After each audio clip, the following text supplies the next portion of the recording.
Welcome back to the Joseph Smith wasn't actually a fraud, regardless of what the evidence suggests channel.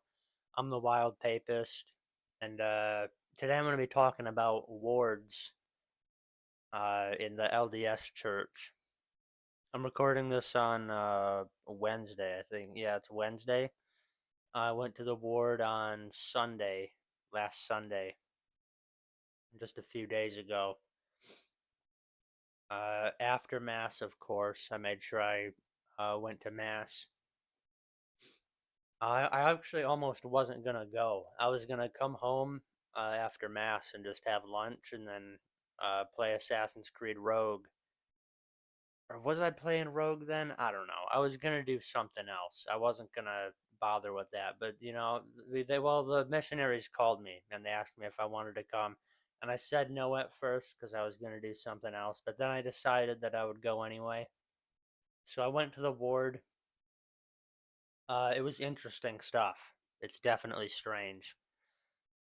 So walking in, I wanted to get there a little bit earlier than I did, but I got there, uh, almost right like almost right as they were starting. When I was walking in, I saw this. I met this one guy. He was some sort of special needs. He was telling me about his job for, I think like Delta. Yeah, he's doing like a short-term contract with them or something like that. So that was interesting. Um, and then I went in. All right. So I got into like the worship space area. The architecture is so strange. It's so weird. It's really iconoclast. Obviously, they do have paintings though. In like the lobby area when you're coming in, they have different paintings. So like they're not like completely iconoclast, but they're iconoclast in their worship, definitely. It's like really like geometric type of architecture on the interior. A lot of like sharp angles and stuff like that. Um, but as far as the decorations go, it's really minimalist.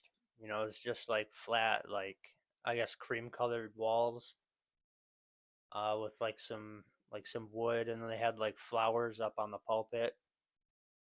Um, a really strange looking building. But as far as I will say this, okay? This is to, any missionaries that might see this in the LDS church. Stop trying to sell your theology, okay? You're not selling the theology, you're not selling the history, okay? Anybody with half a brain is not falling for that. Okay, no offense, but it's not that convincing if you bother to look into it very, very far. What you got to be selling is the emphasis on family. Okay, you go into the ward and there's like a dozen like young families with multiple kids already. All the women are wearing dresses, all the men are wearing suits and ties. And there's all these little kids everywhere. That's what you got to sell. You got to sell the family thing. Because if you try and sell anybody on the theology, it's not going to work. Okay, the theology doesn't hold up. The historical aspect doesn't have any evidence behind it. You got to be selling the family stuff. That is the best thing I saw when I went in there, because I've been around a few churches, all right, multiple different denominations in different parts of the country. One thing that you don't see, that I haven't seen very often, is young families, young couples. It's usually, in like Protestant, non-denominational, even Catholic churches, it's a lot of old people. It's a lot of it's mostly old people, and then like some middle-aged married people, and then like their kids. But like there's not a lot of like young couples going on. And even in the churches where there is more young people, they're not getting married at very high rates, it seems like. So I think that's the biggest selling point of the LDS church, is that there is a lot more young families happening, which is a result of terrible theology. But regardless, if you're willing to look past that, that would be the biggest benefit there. But onto the actual service part of it. They opened up with a couple hymns, which overall weren't too bad. The theology was, how it is. It wasn't perfect. And then they went into communion, which they called the sacrament. They didn't call it communion. I don't know why that is. But that was really interesting because they had, um, they have the priesthood, which is to all, from my understanding, the priesthood of the LDS Church is applied to all male members.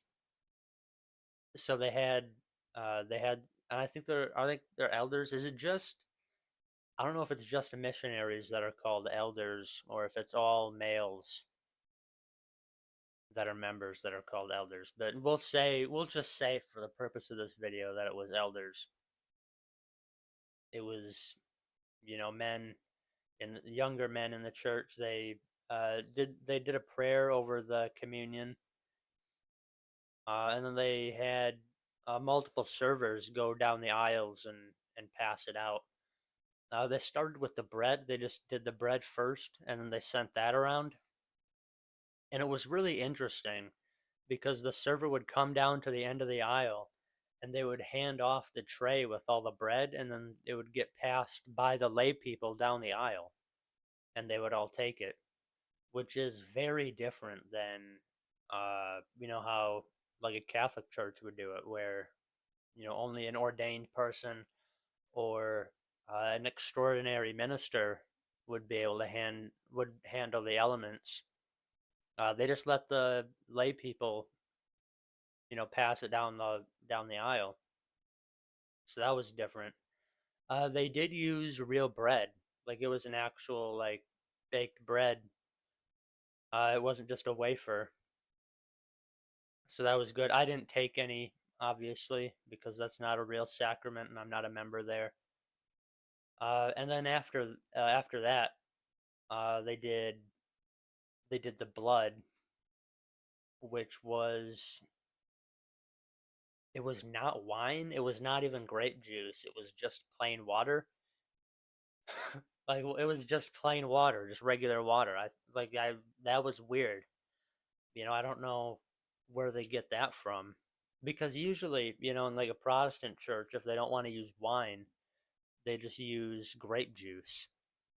Not LDS. LDS just uses water, just straight up water. That's strange stuff. But I didn't take any of that either. They passed that around the exact same way. And then they also blessed it separately, like after the bread was done. Then they blessed the water, and then they passed that around. So that's strange. And then they had two speakers. The first one was he was like I don't know, maybe like 30 something guy, a little bit more experienced in the church, and he had a pretty basic sermon on imitating Christ, which is, there's nothing wrong with that. There was some theology that was off because of just the church that it's in. But then they had a second speaker, which, from my understanding, was a missionary that just came back from, I want to say, Oregon. I think from Oregon. She just came back and she uh, had a pretty long talk about some of her experience, some of the people that she taught while she was on her mission. And then I think they might have done one more hymn after that, and that was about it. They had another guy come up and he did kind of a final like out the door prayer, and that was kind of the whole thing. And then there was like a Bible study after. I didn't stay for that because honestly I was bored. I wanted to I wanted to get out of there. It felt like kind of just like a dull Protestant church is really what it felt like. It just felt like a dull mainline Protestant church, but with, it was a little bit more interesting. I think it was a little bit more lively in there, just because you had more younger people in there. Like it wasn't all old people. So that's something I guess. It was strange. I think that was the main difference. It was uh just kind of strange experience to be in there. But I think, if you went like every week, it would probably just start to feel like a regular dull Protestant church. They didn't read any scripture. Like it was really weird. It wasn't like a typical sermon. It was more just like a talk, like more just like an explaining stuff, or just like, I don't know, maybe just kind of like a little bit of a ramble. It wasn't like an actual teaching thing very much. But yeah, it wasn't a terrible experience. I probably wouldn't go back just because, it's not that interesting. You go once and that's kind of, why would I go back? And I think part of that too is that, Mass is just so good. Like, why, like, nothing even comes close. Nothing comes close to the beauty of the Catholic Church. Nothing comes close to the beauty of the liturgy, the art, the iconography, the statues. You take all that out and strip it down, and then it's like, what are we even doing? Why would you go to a ward when you can go to a Catholic mass and it's way better in every single way? It going to a mass kind of ruins your experience everywhere else because it's just not the same. That's my thoughts on that. A ward is kind of just like a dull Protestant church, but even more iconoclast. Probably they didn't even have crosses. I looked into that too a little bit. Why don't Mormons use crosses? And it seems like the answer might be that in some of the origins of the LDS Church in Salt Lake City, they would beef with the Catholics. So then eventually a cross started to become a Catholic symbol, and that's why they don't use it anymore. And now they come up with different reasons for that.